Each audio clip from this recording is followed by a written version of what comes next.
to our biennial Area Artist 2011, and I would like to start our conversation. You know, we call it gallery talk, and we go to start with Michael. Good. And basically, this exhibition, what we've been doing, you know, as a biennial, is to select, you know, the best of what we think are, in this moment, the established artists and educators of the area. And we've been doing that already for quite a few years. And today we are having 4 extraordinary artists with us. And we go to open a conversation with them. Therefore, Michael might want to say something about his work. And if he doesn't, I will ask you a question. Go ahead. Okay. Well, thanks so much for coming out, and it's great to see everyone. I told my wife quite a number of months ago that whenever I would have a show or win an award, hopefully, I would always say thanks to her first, because she's definitely been extremely supportive to me and helped me to be able to be in the studio and working and such. I'd also like to thank Moravian College for giving me a chance to teach there, and it's been great to work with the students and be at the school, so it's been really nice. I guess the genesis of this work, where it kind of came out of, is I worked for a gallery for a year and a half in Paterson, New Jersey. It was Sonnabend Gallery, and I had to drive an hour and a half back and forth 3-4 days a week, which was an hour and 15 minutes if I was driving 80, which is not the speed limit, by the way. And I just felt like I needed to do something during that time artistically, so I started to make little drawings, which I don't necessarily recommend per se, but I started making little drawings, and I was using text.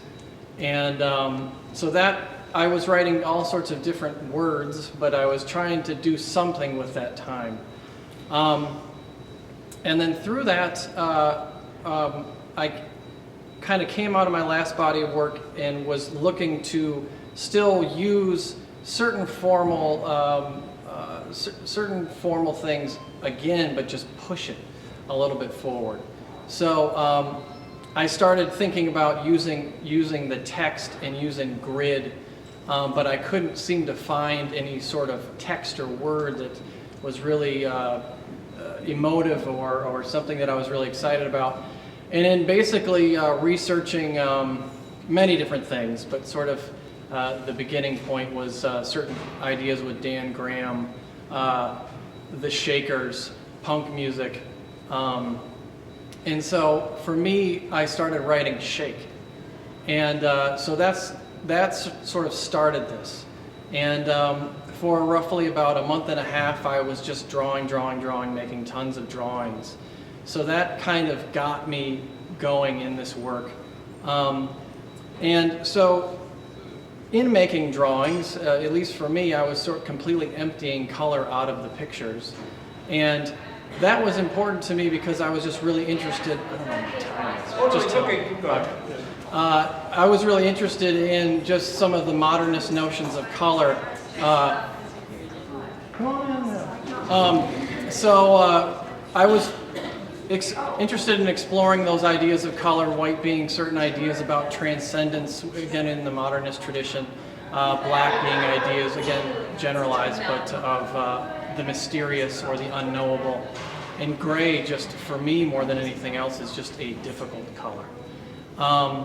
So that was coloristically kind of where I wanted to go. Also, I knew that in completely taking color out of my studio or out of my practice, it would make me want to use color more. And it would also make me a better colorist. Because I knew that in looking at gray, black, and white for a year, year and a half, 2 years, however long this body of work just needed to kind of run, that as soon as I would squeeze like cadmium orange out of the tube, it would be shocking, which has proved to be. So that's, I guess, some of the beginning things. In terms of the sort of dimensions of the paintings, I was really interested in having it be roughly my height and sort of my sort of wingspan this way, because I wanted it to relate to the body.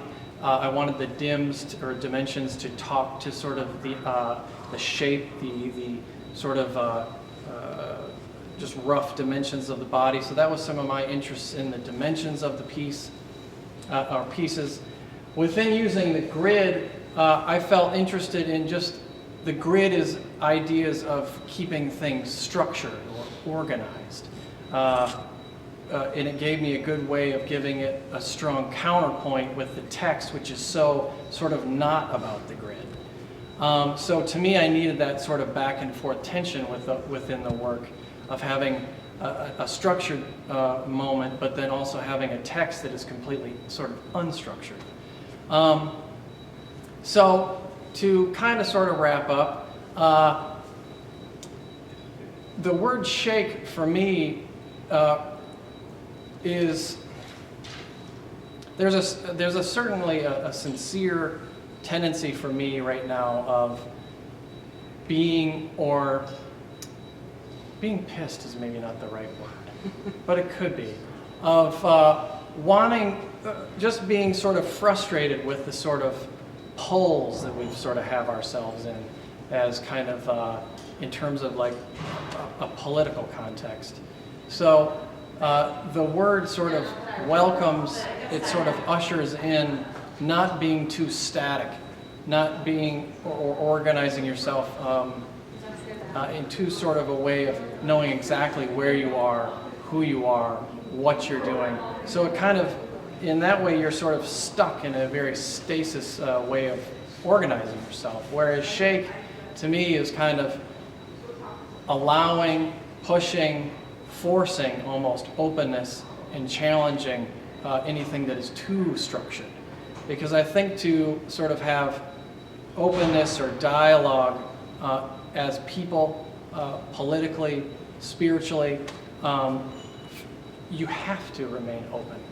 And I think that for me, there's a lot of other ideas in these paintings, but that's one of the main sort of blankets. Just real quick, in terms of process, I am very sort of wedded to process. Most of these paintings take me 3 to 4 months, and that's almost trying to paint them every day. So I generally have some sort of initial idea, and then I have to sort of find the piece. I have to be surprised by the piece. I have to sort of allow the piece really to embody some of the things that I had maybe initially thought of, and not just sort of signify, but have it sort of encompass those ideas. So I'm very wedded to process. Sometimes it's maddening, but I still am, and I find that to be necessary for me and for my work. So, Thank you very much. Why don't we hold the question till the end? And what I would like to do now is go into the other side and go and see Anthony Rodell work. And because I promised Lucy to wait for Greta for at the end, because she got a meeting, and therefore let's go and start down there, and that way we come back, okay? If you don't mind.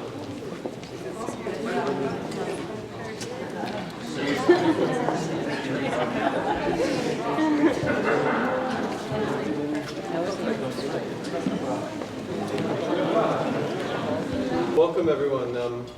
It's very nice to be here and be a part of this collaborative show this evening and for the next couple months. I, of course, want to thank Ricardo for inviting me to participate, and my wife for driving me as an artist and leading me on many journeys that we're doing collaboratively. Also, this body of work is another collaborative effort with David Haas. Where's David? Here he is. There it is. Yeah. There's a couple elements to this body of work. It represents the theme is land and body, and it takes place on a beach in Senegal, West Africa. For many years, I worked in Senegal with farmers, and on my time off, I would go to this beach, and it's kind of like the muscle beach of West Africa, where people would come out in the evening and work out and collectively do aerobics and run around. And for just many years, I was wanting to capture this moment in a way that really was meaningful for me. And a few years ago, I had a few minutes. A friend of mine drove me. I was heading out of the country the next day, and I said to a friend of mine, please take me to this beach. It's sunset. I know people are going to be there, and I really want to capture this moment. So within a very short period of time, I grabbed my Leica rangefinder and got into the action of these people having their healthy moment collectively and individually on the beach. So a little bit about myself too. I'm a triathlete, and I've been a photographer for many years, and this body of work also represents a departure for me from going from a true sports photographer, a documentary photographer, to a more participative photographer. We're blending the photography and the athleticism together, showing the motion and the movement together. So I'm sure you all have spent some time seeing this, but it was a few months ago at the Envision, the first photo festival at the Arts Quest Banana Factory, and meeting with Ricardo and discussing this body of work. It's really interesting to see how other people look at a series of work and start to talk it through and say what could be improved upon or enhanced. And the originals were smaller prints, but we agreed that it was time to take this work bigger. And through Ricardo and a number of other discussions, and then working with David Haas, we were able to make these prints take on another form and bigger. Also to this piece here, it's a diptych. It really, in this form, it comes together. I feel like it's really an interpretation of being in that moment, and not an observer, like a real participant moment. So I see this body of work as a real foundation piece for me. If there's any other kind of questions. As I say, we will hold the question for the end, but I still, waiting for Lucy Gans, and therefore I will think if you have any questions, either for Michael or for Anthony, let's do it right now, and then we move and continue the other work. Is any questions, any comment that you want to make about the work of Michael and about the work of Anthony? This is the moment to ask either one, if you want to make some comment. Yes. Yeah. What sort of medium do you use? Is this all silver or digital? Or? Yes, it's all silver prints, and I'm still very much stuck to my Leica rangefinder, Tri-X film, silver print, and that's why I was very happy to work with David on this process as well. Anthony, in Black Western Africa, one of the traditional art that is used is painting or designing people shaped like triangles, and it's done with butterfly wings. I mean, did this inspire you to do your drawings because you see some of this African technique in the back of your pictures? Did you have that in the back of your mind, or because it reminds me that so much? No, I know what you mean. I think there are elements in Africa that have inspired me in many different angles throughout the years. I think that the motion is what kind of really captured the lights and the dark and the motion. I don't know, maybe you feel like a butterfly viewing the motion, but I wasn't directly inspired by that. I think we should talk a little bit about that moment you reach, because Anthony is a triathlete, and that moment you reach and the flow and what you were trying to do. When you get to that little moment. Yeah, that's a good point. Florence mentioned the point that where you kind of disconnect from your body as an athlete. And I just want to share that 2 weeks ago I did a 7-day running race through the Sahara in southern Morocco. And it was 150 miles, and it was on the second to last day we had to do a marathon, and it was in 130-degree heat. And it all started out well, ran the first part, and the second part I was like, I've been running way too long, I can't do this all out anymore. So I decided to slow down, and it was in the middle of nowhere, desolate, rock, sand, and I was thinking about this bodywork where to me, it's where the land and the body come together, and where you as a participant, as an athlete, kind of just lose a connection with your own physical presence and just go off and be right in the moment. So I think that as These images kind of capture that moment, yeah. As I say before, if you have any question for Michael, this is the moment to do it, or we can go back to that. But anyway, we're going to start now with the work, and later on we go to see the work of Greta. Let's start with Sandy. She's right here.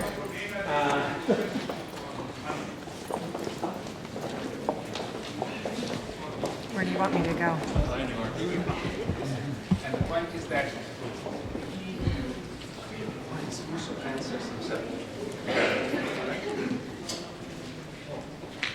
This is an ongoing series that I'm working on, and I call them color poems.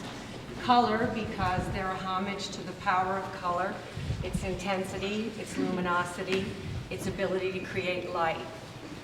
Poems because they are intimate, intricate, mysterious, and most often more than the sum of their parts.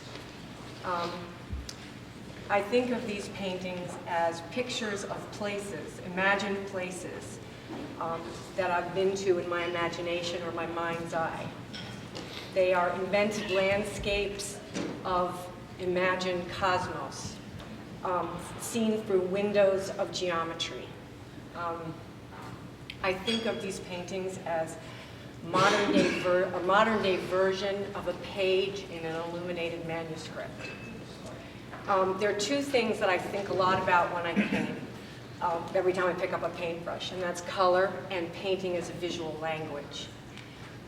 The color idea in these pieces comes from, well, I'll tell you what it is first. It's the idea that color can be intense and it can be dense, but it can be simultaneously weightless. And I see that kind of color in nature, in the sky, in the sun, the moon, sunsets, sunrises, times of day. And it's fascinating to me that you can get that kind of clarity and intensity with weightlessness. I also see it in Italian Renaissance fresco paintings, which I'm very fascinated with, that also have that same ability to have warm, rich light from within, be clear and pristine and weightless. And I think that watercolor shares things in common with fresco that has something to do with the white of the page, and the way the white of the page makes you see the color differently. It gives it a kind of lightness, a kind of clarity, a weightlessness. So that's the color idea. Painting as a visual language is very important to me. And what I mean by that is the lines, the marks, the shapes, the colors, the surfaces, the textures that I make are all components of a visual language that I'm trying to create. I'm trying to make a very big, complex visual language because I want a really big reservoir. I want a big pool of components that I can pick and choose from whenever I want for my imagined landscapes. The best part about that for me is the discovery process, because I'm always trying to make the language grow. I'm always trying to expand it.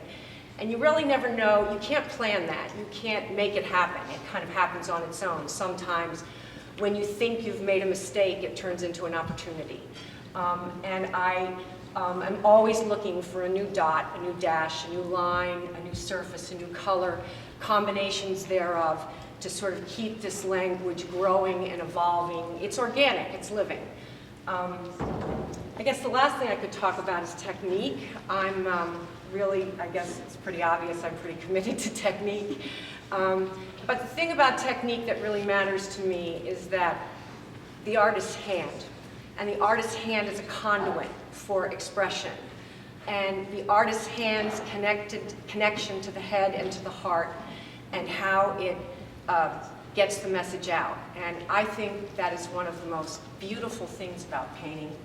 And I think that it's hundreds of years of tradition that I make this work to honor that. How do I do them? I start with pencil. I do large geometric shapes in very, very light pencil, like 6H. And then I obliterate the geometry with pastel. And then I go back and find the geometry with the first layers of watercolor paint, very, very thin, very, very light. And then it's pretty much a dance back and forth between a lot of materials. Different kinds of watercolor, metallic pigment, metallic powder,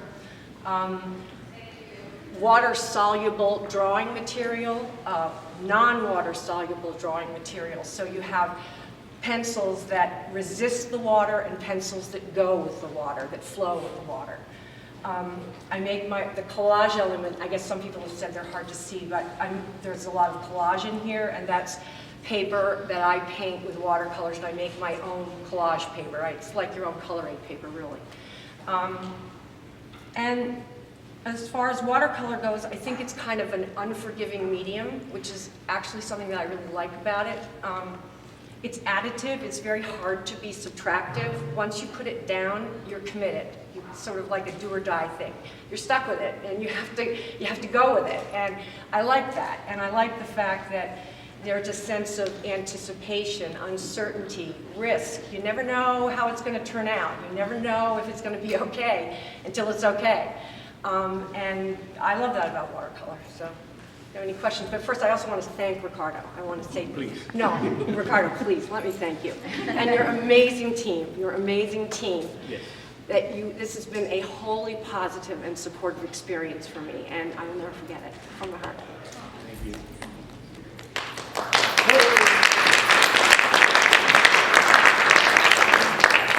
Any questions before we move? Yes. Do you ever work large scale? I feel like I really want to see one of your pieces really large. That's going to be another lifetime. I don't know. And, you know, anything's possible. You know, I mean, I'm always thinking about different, but these particular pieces are small because I think of them as pages in a book. I mean, that's my backstory. I don't expect. I'm sorry? They're lovely small. I just, Oh, thank you. my stuff. On your scale, are these medium, small, or large in terms of the large, you know? You mean in terms of the work I've done? Well, I've been painting for 48 years, and I've done pieces that are half as big as this gallery. So, you know, I've done a lot of different things. I'm working small now. I don't really know what's going to happen. I wish I did, Eugene. Would be great. No plan. Yeah, Lucy. I Sorry. love the interviews. They're really gorgeous. And I wonder, Thank you. Do you work on one until you finish it? Yes. Or do you work? No studies, no sketches, no plans, one from beginning to end, 6 weeks. And then you go on to another one? Yep. You work on, Never go back. Nope, never done that. I will, no, online. I redid this one a little bit. But I've always worked that way. I pretty much have always worked that way. I just so you don't have several going at once. No, you can't. If you want to ask me again, you can, but I don't. I really want me to, but I don't. Maybe I should. I should think about this. Is that, no, I mean, I'm asking a sincere question now. Is like that, like weird? I mean, is that not typical? I don't know. I don't have a lot to compare it to. I don't know. I can never finish something, so I'm constantly looking. Oh, I'm always dying to finish something. It's like, oh God, be over. You know. I mean, when I work on several pieces at once, it's a precarious kind of, balancing, spinning dishes kind of act, but there's always some sort of thread that keeps, like, I'll be working on something and I'll think, this would be great, but not for this, and it might apply to something else. It's interesting that you bring that up. I think I work very improvisationally. I don't plan anything. I just start. One mark informs the next. One line informs the next. I don't have complicated ideas when I start. I mean, the kind of idea I would have would be like, okay, I think I want to get some really jewel tone Baroque colors in this one. That's about as complicated as it is. It starts that simply, if that's simple. I don't know if it's simple. But I don't know if I can take, that would be a lot of risk to be jumping back and forth. I'd get confused. I just need to plod through. That's just what I do. Great. Oh, it's another question here. Yes. When I see the geometric shapes, Yes. I see lines and circles. You see lines and circles. Lines and circles. And when I look at the lines, I see vertical lines and horizontal lines. So it means it's a flatness that is driven by that. And it's the colors which brings the depths of the painting. Did you think about, instead of an horizontal and vertical line, did you think about something which would be a sequence so that it would bring much more depth and perspective to your paintings? I see the lines as windows, and I think windows have a lot of depth. And the idea behind the rectangles is that they're windows into other worlds, glimpses. So that's the way I look at it. But I haven't not considered it. It's just I can only get so much done in a couple of years. I'll take it under advisement. Thank you. Thank you. Okay, Thank you very much. Okay.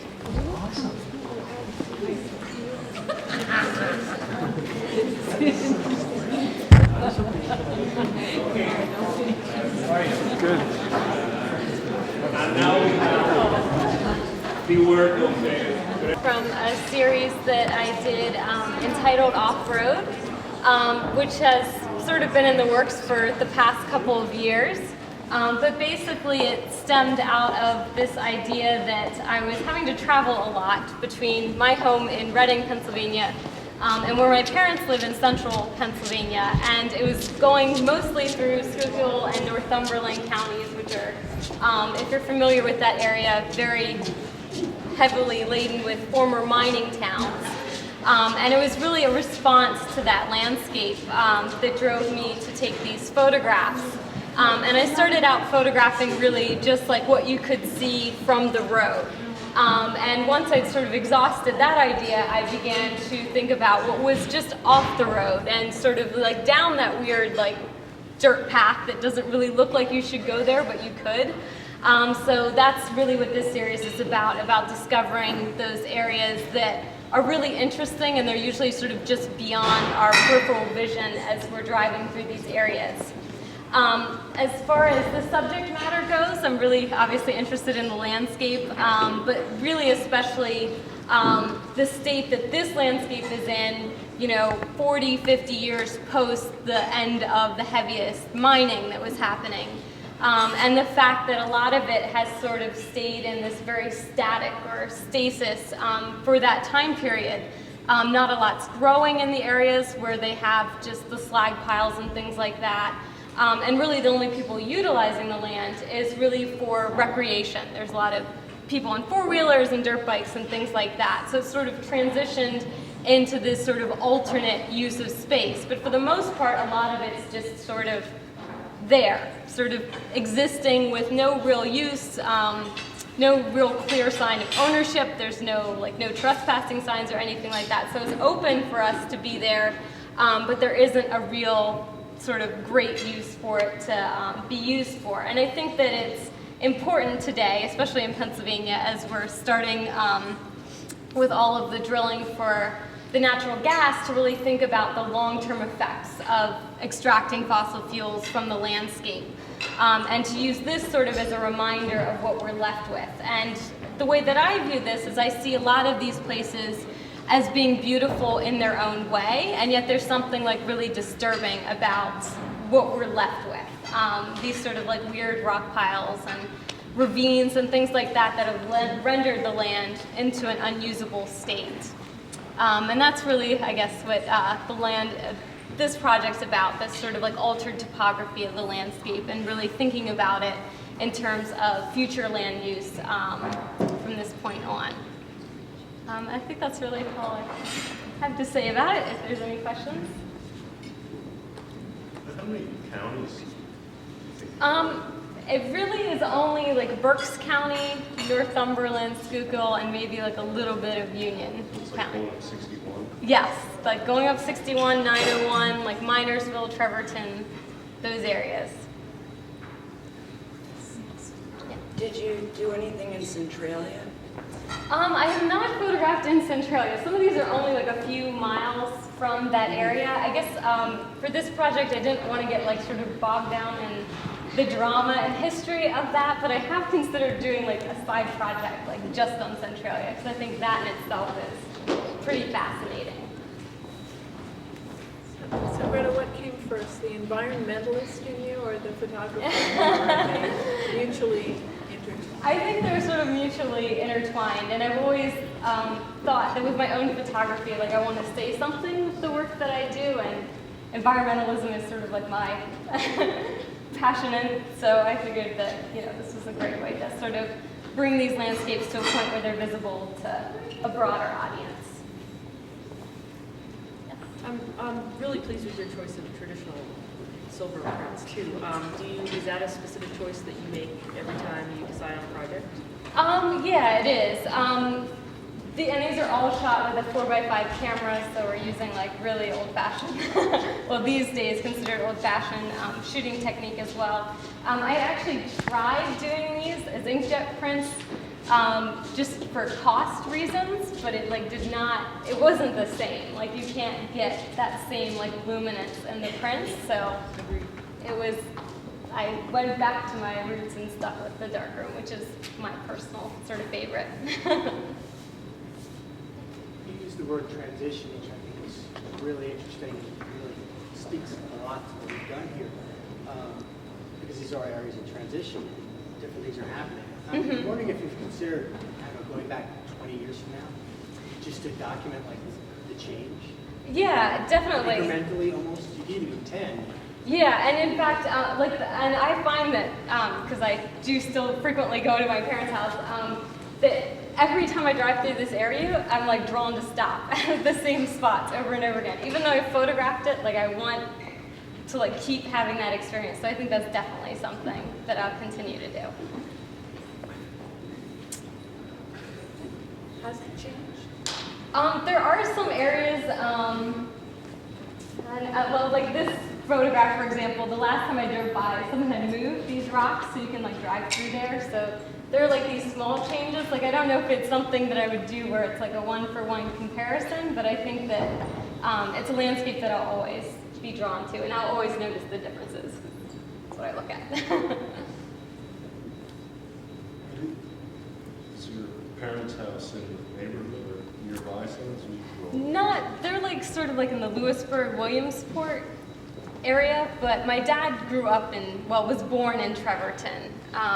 And my father-in-law is from Trevorton, so like I have family ties to a lot of these areas, and I've just always really been interested, with the history of coal mining, especially since it's sort of like petered out a lot in this area.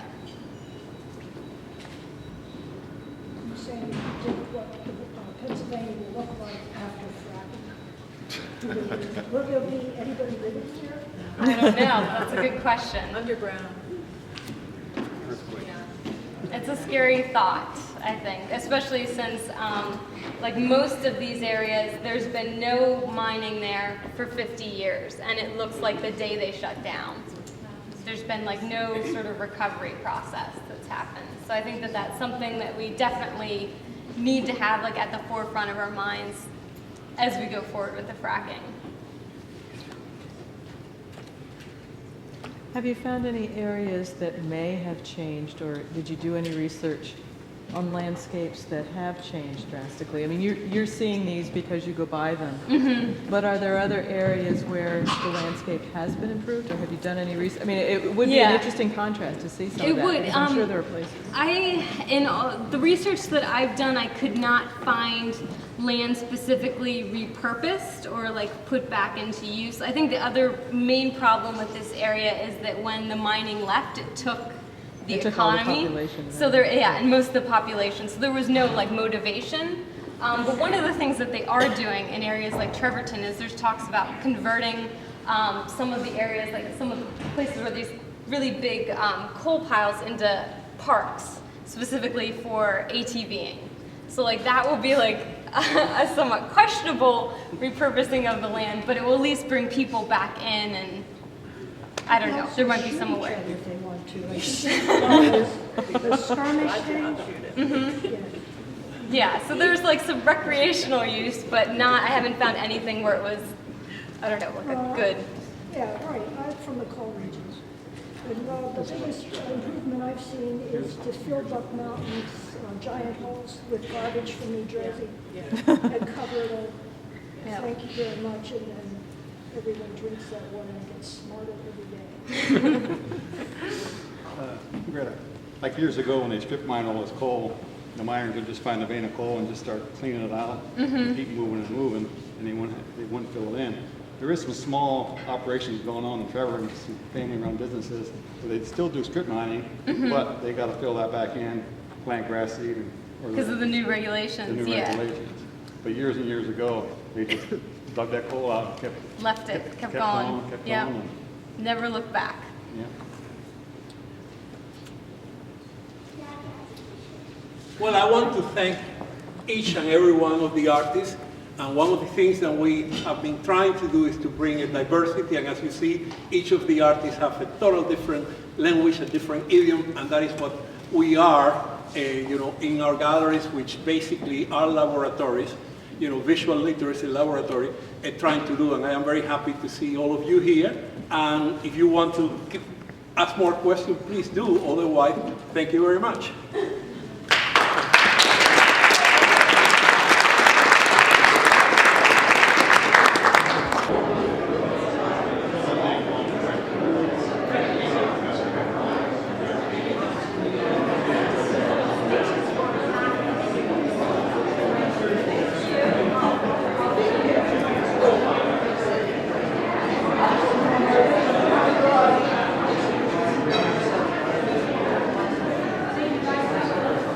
Just 2 more seconds. Sorry.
Yeah, you're good there.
Oh, okay, no, okay.